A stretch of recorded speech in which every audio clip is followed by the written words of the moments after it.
The sheriff's daughter never left the jailhouse.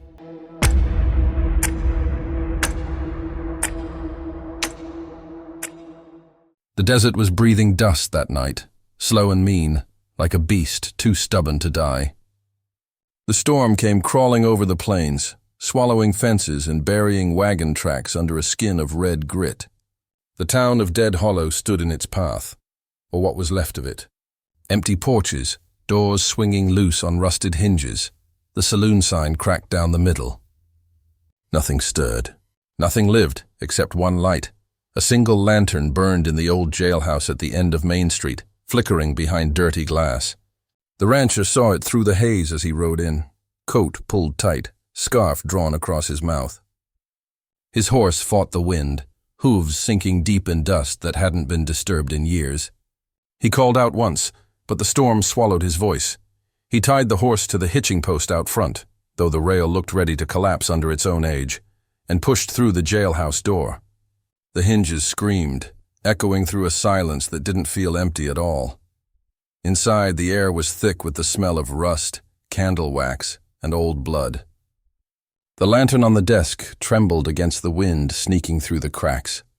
On the far side of the room sat the cells, 6 of them, lined up like open mouths. Only one wasn't empty. A young woman sat in cell 2, her hands folded neatly around a small Bible. The flame light painted her face soft and gold, though her eyes were distant, as if she was listening to something that wasn't there. She looked up slow when she noticed him, voice calm as a Sunday sermon. "You lost, mister?" The rancher stepped closer, brushing the dust from his coat. "Storm's kicking hard. Just need a roof till it passes." She gave the faintest smile. "Ain't much of a roof left in this town. But you're welcome to it." Her voice carried that odd mix, kindness wrapped in warning. The rancher nodded toward the badge nailed to the wall, half buried in cobwebs. "You the law here?" Her gaze flicked toward the badge, then back to him. "Was my father's, Sheriff Harlan Quinn. He kept this town quiet, until the quiet got mean." Something about the way she said it made the rancher glance toward the other cells.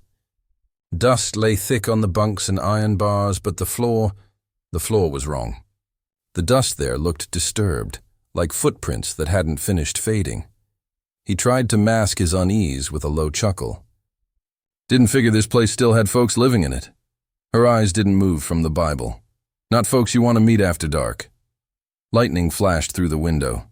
For just an instant, the room came alive, the wanted posters on the wall flapping in the draft, the clock above the sheriff's desk frozen at midnight, and something dark shifting in the far corner near the evidence room.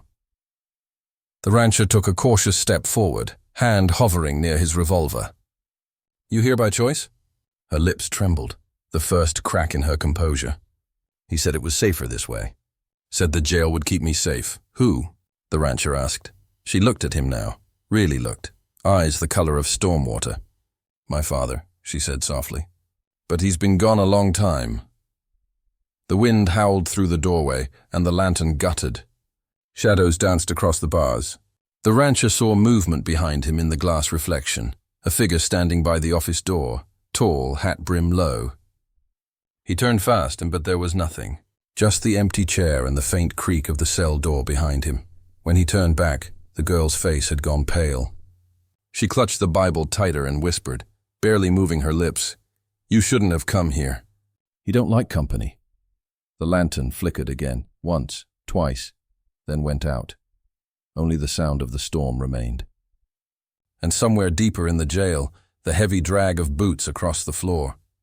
The storm came down the mountain like it had a mind of its own, a living, howling thing clawing at the wooden bones of the town. Wind screamed through the gaps in the old jailhouse, flinging dust and dead leaves across the floor. The rancher slammed the door shut behind him, boots crunching on the shattered glass. Lightning flashed through the cracks in the roof, giving him brief, jagged glimpses of the cell blocks, empty iron cages, shadows shifting where no one stood. The girl was still sitting in her cell, calm as if the storm outside was just a summer drizzle. She looked at him with eyes too old for her face. "You shouldn't have come," she said softly. The rancher set down his lantern, his hand still on the door. "Storm says otherwise," he muttered, checking the frame. The hinges groaned like they hadn't been moved in years. He slid the iron bolt into place, the sound echoing through the hall like a gunshot. Lightning struck again, and for a second, the wanted posters on the wall came alive. Faces of outlaws, all crossed out in red ink, smeared and dripping. He leaned closer. The ink wasn't old enough to fade. "Who marked these?" he asked. She didn't look up. "He did, the sheriff. Said justice meant keeping them here forever." Her words rolled out slow, heavy as rain on a coffin lid. The rancher turned, studying her through the bars. "Your pa still around?" She smiled faintly, the kind of smile that carried no warmth. "He's the kind of man who don't leave, even when he should have." A blast of wind hit the building, shaking the rafters so hard dust fell from the ceiling. The lamp flickered, guttering low.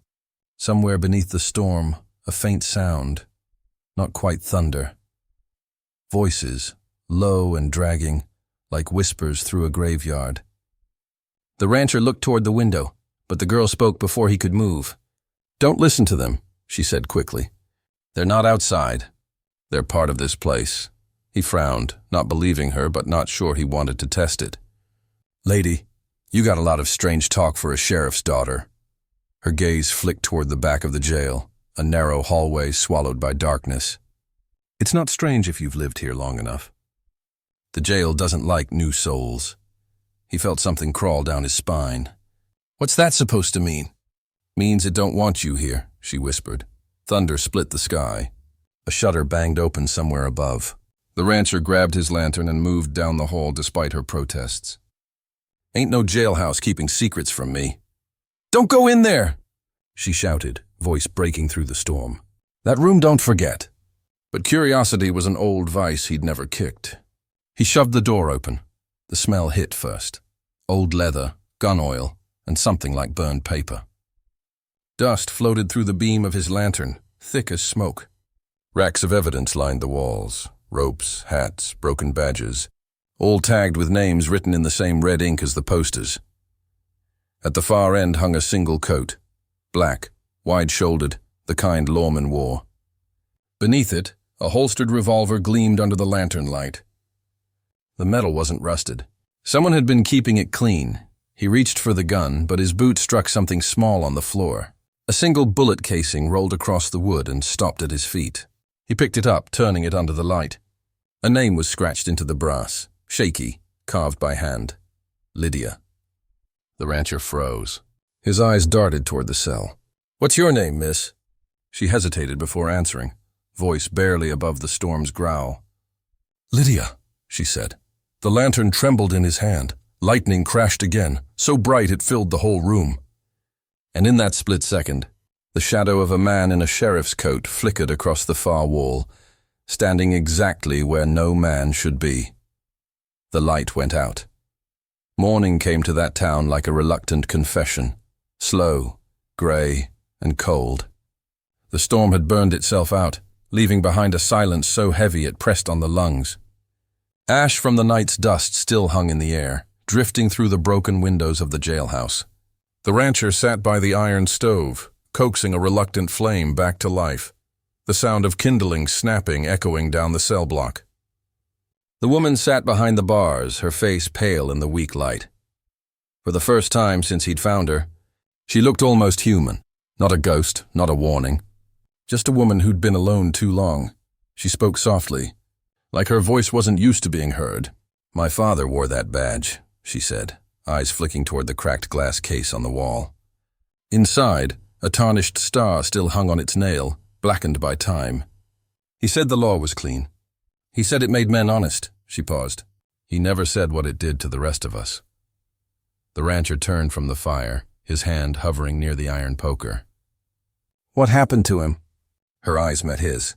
"He believed in the law more than blood. And when the blood was mine, he chose the law." She began her story, and the sound of her words filled the jail like a hymn in an empty church. Her father had been sheriff of this town for 15 years. Hard man, straight-backed, voice like a sermon. The kind who'd hang a man before sunrise and still bow his head for breakfast prayer. She was all he had left after her mother passed. Grew up sweeping the jail floors, feeding the prisoners, patching her father's shirts. Everyone in town called her the good girl of justice. Then came that night. A gang rode through, half drunk, half dead from the storm, and one of their own had gone missing. They said she'd helped him escape, hid him somewhere in the desert. They said the outlaw had given her something, gold or love or sin. No one knew which. Her father didn't ask questions. He just took the keys from his belt, opened a cell door, and told her to step inside. For protection, he'd said. But the look in his eyes wasn't protection. It was doubt. It was judgment. She spent the night, watching the rain slide down the bars, listening to her father ride out with his deputies to bring back her supposed accomplice. Their lanterns disappeared into the dark. They never came back. By dawn, the storm had passed, but so had the town. Doors open! Horses gone. Every man, woman, and child vanished like dust carried off by wind. Only she remained, still behind the bars, the key nowhere to be found. I waited, she whispered. Waited for him to come back to tell me it was all a mistake. But he never did. Maybe he couldn't. Maybe the law he worshipped finally judged him too. She looked up at the rancher then, and he saw something in her eyes he recognized. A kind of quiet madness that grows when grief turns to habit. He tossed another stick into the stove. You're not the only one who's lost something to a badge, he said, voice low. She tilted her head. You? He nodded.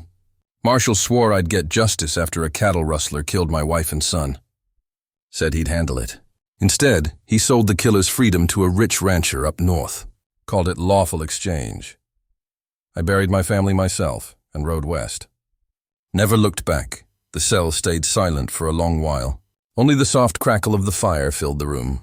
Two broken people, both burned by the same God in different uniforms. Finally, she spoke, her voice just above a whisper. Then you understand. He nodded once. Too well. Outside, the wind began to pick up again, faint, hollow, carrying with it the ghost of something alive. The sound of hoofbeats echoed faintly through the empty streets, distant but steady. The rancher straightened, hand reaching instinctively for his rifle. The woman didn't move. She only closed her eyes. They're coming back, she said softly. Just like every night, he frowned. Who? Her eyes opened, calm as stone. My father's lawmen, she said. The ones who never left. The wind slammed against the window. Somewhere beyond the jailhouse, a loose sign creaked in the wind. The last word on it still legible through the dust. Sheriff, and the hoofbeats kept coming. The night fell heavy, smothering what was left of the town beneath a ceiling of black clouds. Wind pressed against the walls of the old jailhouse, slipping through cracks like whispers that had learned to crawl. The lantern by the desk trembled on its hook, its flame shrinking as if afraid to be seen. The rancher stood by the window, peering through a jagged hole in the glass. His breath fogged the air in front of him. Beyond the street, half swallowed by dust and lightning, he saw them. 6 riders. They moved slow, circling the town's edge like wolves that already knew what they were hunting. The stormlight flashed, and for a heartbeat he saw their faces, pale, hollow-eyed, still as wax. Their horses made no sound, not even a snort or hoofbeat. The rancher's hand went to the rifle leaning against the wall. Behind him, the woman's chair creaked. Her voice cracked low, barely a whisper. They've come again. He turned. Who are they? Her eyes, wide, unblinking, didn't meet his. Men who don't forgive. My father made sure of that. Outside, the air grew still. The 6 shapes drew closer until one dismounted, his coat flapping like a black flag in the wind. He dragged something behind him, a chain, long and rusted, the metal links clinking with a steady rhythm, like a death march. Tap, tap, tap. The sound reached the jailhouse door. The rancher cocked the rifle, the weight of it grounding him. He took a step toward the sound, every nerve screaming to run. But then came a voice, deep, rasped raw by dust and years. Sheriff, the voice called. We found her. The rancher froze. He could taste metal in his mouth. The woman's breath hitched, and she stumbled backward, pressing herself against the bars of her old cell. Don't answer, she whispered. He'll hear you. Who? He hissed. Her head turned toward the corner. to the dark, where the sheriff's old coat still hung. "My father!" The chain scraped again, this time harder, testing the wood. The mail slot rattled open. A cold gust burst through it, and the chain's end slid through, coiling across the floor like a living thing. The rancher raised the rifle. "Stay back," he warned. But the woman screamed, "Don't shoot!" "You'll only wake him." The chain tightened suddenly, yanking hard on the door latch. Metal groaned. Hinges strained. The old jailhouse shuddered as dust rained down from the rafters. The rancher didn't think. He reacted. The rifle barked, a single deafening blast that cracked through the quiet and rolled down the empty street like thunder.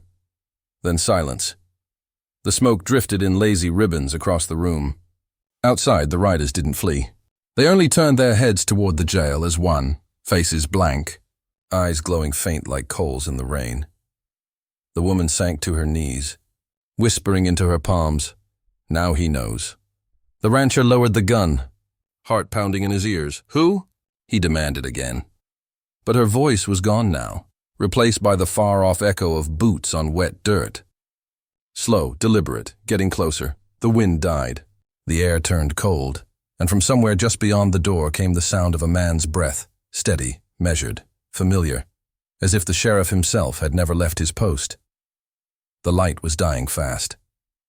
The storm had crawled westward, leaving behind an eerie stillness that pressed against the walls like a held breath.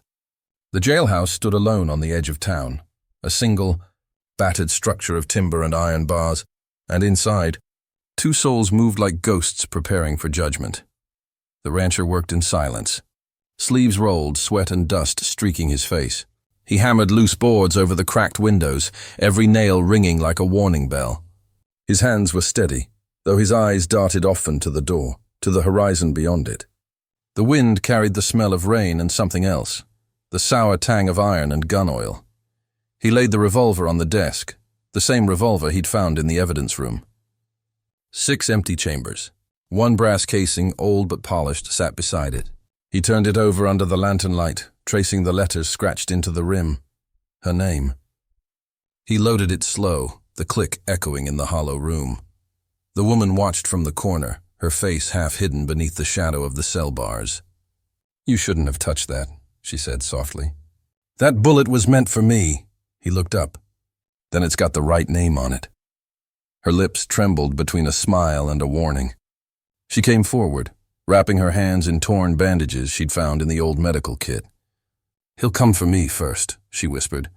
"He still thinks I broke the law." "He always did." The rancher met her eyes, and steady, gray, tired. "Then he'll have to go through me." She flinched at that. Not because she doubted. The sheriff stood in the frame, a dark giant against the pale rainlight. His coat flapped like a funeral banner, hat brim low, eyes hidden in shadow. His badge glowed brighter, pulsing with each step he took. The air reeked of gun oil and dust older than memory. He looked past the rancher to the cell. "Come on now, darling. You done your time." She pressed herself against the back wall, shaking her head violently. "No, Pa. You said you'd let me out when it was over." "It's over," the sheriff raised his hand. The chains on his belt stirred, alive, slithering like snakes made of iron. The rancher fired again. The shot hit the sheriff square in the chest, but there was no blood. The man didn't even blink. The bullet dropped to the floor with a dull clink. The sheriff's voice lowered, almost sorrowful. "You can't kill the law, boy." He raised his hand and the chains flew. They wrapped around the rancher's chest, slamming him against the wall. He gasped, ribs cracking under the pressure. The girl screamed, "Stop! Please, he's not part of this." The sheriff looked at her, and for the first time, his expression shifted, pain, regret. But then the badge flared, and whatever ghost of mercy he had left vanished. He whispered, "Everyone who breaks the law's part of it." The chains tightened. The rancher's fingers clawed for his belt. Finding the revolver, the old one he'd loaded earlier, his vision blurred. The air grew heavy with the smell of rust and rain. He cocked the hammer, whispering to himself, one bullet left. He could barely see through the storm, but he didn't need to. The girl's voice guided him. "In the badge," she cried. "That's where he keeps it." The rancher raised the gun, arm trembling. The sheriff loomed over him, eyes burning red now, face cracking like old bark. "Boy," he said quietly. "Put it down."